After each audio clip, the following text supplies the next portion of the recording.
Bonjour à tous, je suis très heureuse d'être avec vous. Alors aujourd'hui, on va parler du déclenchement spontané du travail. Alors à ce jour encore, la science ne sait pas expliquer exactement ce qui se passe pour que chez la mère, il y ait une libération d'ocytocine qui déclenche les premières contractions. Alors, on va démystifier tout de suite quelque chose. Le premier signe qu'une femme peut voir, on voit dans tous les films quasiment que c'est la perte des os. En réalité, ça n'arrive qu'à 10% d'entre nous, ce qui est quand même beaucoup moins que ce qu'on voit à la télé. Un des signes vraiment indéniables qui peut vous permettre de dire vraiment ça y est, le travail commence, c'est la perte du bouchon muqueux. Ce nom, c'est le nom qu'on donne vraiment au bouchon qui est au col de l'utérus. C'est comme une bouteille à l'envers, puis il y a un bouchon. Quand celui-ci tombe, par exemple, on va faire pipi, puis en s'essuyant, on voit qu'il y a ça.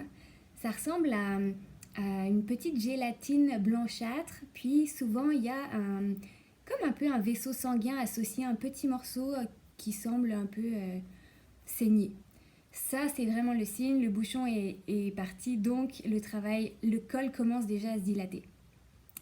Évidemment, c'est accompagné avec des contractions, si on sait déjà reconnaître les fausses des vraies. Ça va être un autre sujet. Alors voilà pour le déclenchement. Il y a autre chose aussi que je voulais mentionner, c'est un signe avant-curseur qu'on retrouve souvent chez la femme enceinte, c'est quand il y a ce lâcher-prise de vouloir si bien faire.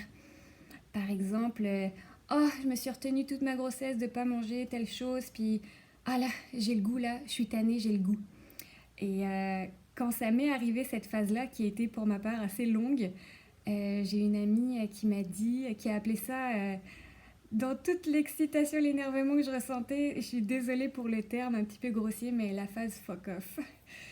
Puis pour ma part, elle était vraiment importante. J'étais à plus de 41 semaines, puis j'avais vraiment hâte.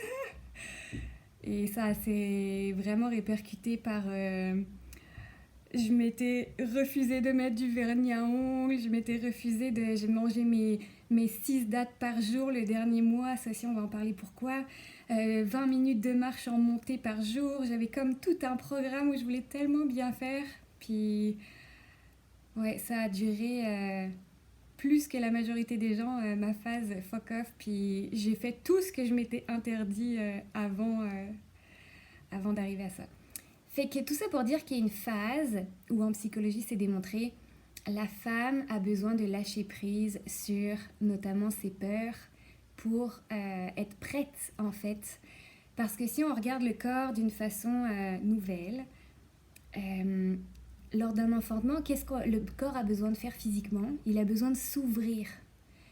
Mais si on fait le lien entre le corps et l'esprit, et aujourd'hui on sait, et ça fait longtemps, que ce n'est que la face d'une même pièce. Aujourd'hui, on le divise beaucoup, c'est soit on regarde l'un, soit on regarde l'autre, mais c'est la même chose, c'est une continuité. C'est comme, euh, c'est comme quand vous avez mal au ventre, parce qu'en fait, vous stressez, ça va avec. Le corps physique va avec l'émotion, va avec le mental, c'est un tout. Tout ça pour dire que euh, quand la femme va s'ouvrir de l'intérieur physiquement, évidemment que sa psyché, que son mental a aussi besoin de s'ouvrir à quelque chose. Et ça, c'est pour ça que j'aime dire que une grossesse, un enfantement, c'est un rite de passage. C'est le moment où dans sa vie, si on a conscience de ça, on travaille sur quelque chose d'important, on se libère et on s'ouvre à quelque chose de nouveau, de nous. Et un rite de passage, c'est quoi? C'est passer d'une version de soi, d'une identité à une autre. On n'est plus jamais la même personne quand on a vécu ça. On se découvre sous un nouvel angle. Alors voilà, c'était la capsule sur le déclenchement spontané de l'accouchement. Alors on se retrouve bientôt et j'ai très hâte. Bye bye.